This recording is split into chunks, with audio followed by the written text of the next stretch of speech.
Good evening, everyone, and welcome to this week's installment of Spine-Tingling Tales.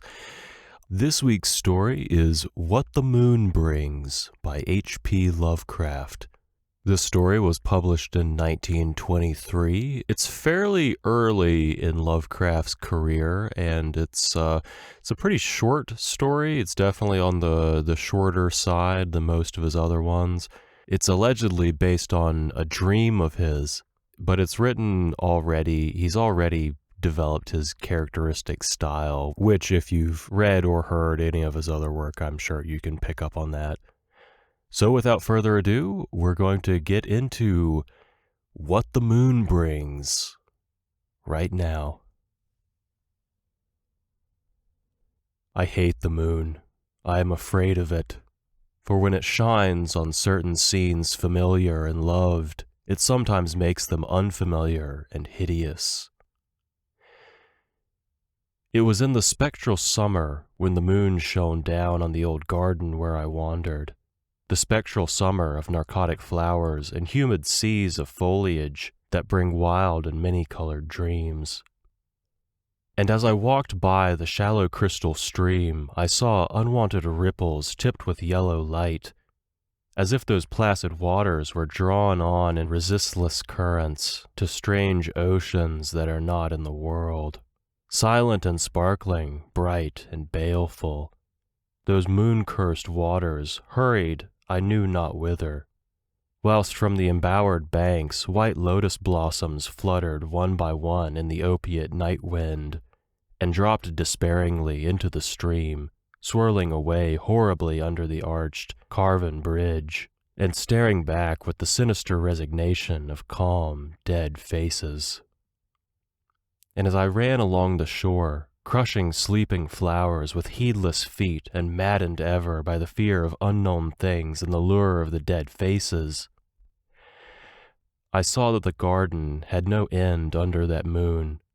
For where by day the walls were, there stretched now only new vistas of trees and paths, flowers and shrubs, stone idols and pagodas, and bendings of the yellow-litten stream past grassy banks and under grotesque bridges of marble.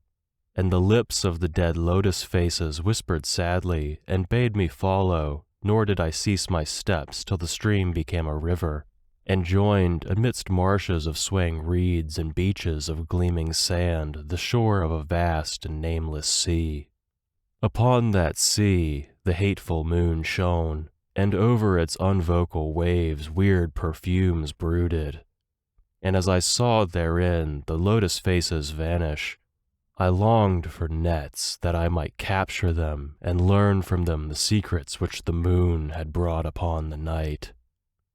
But when the moon went over to the west, and the still tide ebbed from the sullen shore, I saw in that light old spires that the waves almost uncovered, and white columns gay with festoons of green seaweed. And knowing that to this sunken place all the dead had come, I trembled and did not wish again to speak with the lotus faces.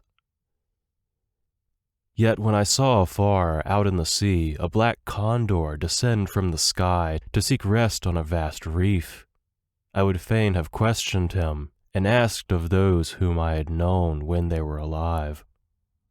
This I would have asked him had he not been so far away, but he was very far and could not be seen at all when he drew nigh that gigantic reef. So I watched the tide go out under that sinking moon, and saw gleaming the spires, the towers, and the roofs of that dead, dripping city. And as I watched, my nostrils tried to close against the perfume-conquering stench of the world's dead, for truly, in this unplaced and forgotten spot, had all the flesh of the churchyards gathered for puffy sea worms to gnaw and glut upon. Over those horrors the evil moon now hung very low, but the puffy worms of the sea need no moon to feed by. And as I watched the ripples that told of the writhing of worms beneath, I felt a new chill from afar out whither the condor had flown, as if my flesh had caught a horror before my eyes had seen it. Nor had my flesh trembled without cause, for when I raised my eyes I saw that the waters had ebbed very low, showing much of the vast reef whose rim I had seen before. And when I saw that this reef was but the black basalt crown of a shocking icon whose monstrous forehead now shone in the dim moonlight, and whose vile hooves must paw the hellish ooze miles below, I shrieked and shrieked lest the hidden face rise above the waters, and lest the hidden eyes look at me after the slinking away of that leering and treacherous yellow moon. And to escape this relentless thing, I plunged gladly and unhesitatingly into the stinking shallows, where amidst weedy walls and sunken streets fat sea worms feast upon the world's dead. And that was What the Moon Brings. How's that for a dream journal?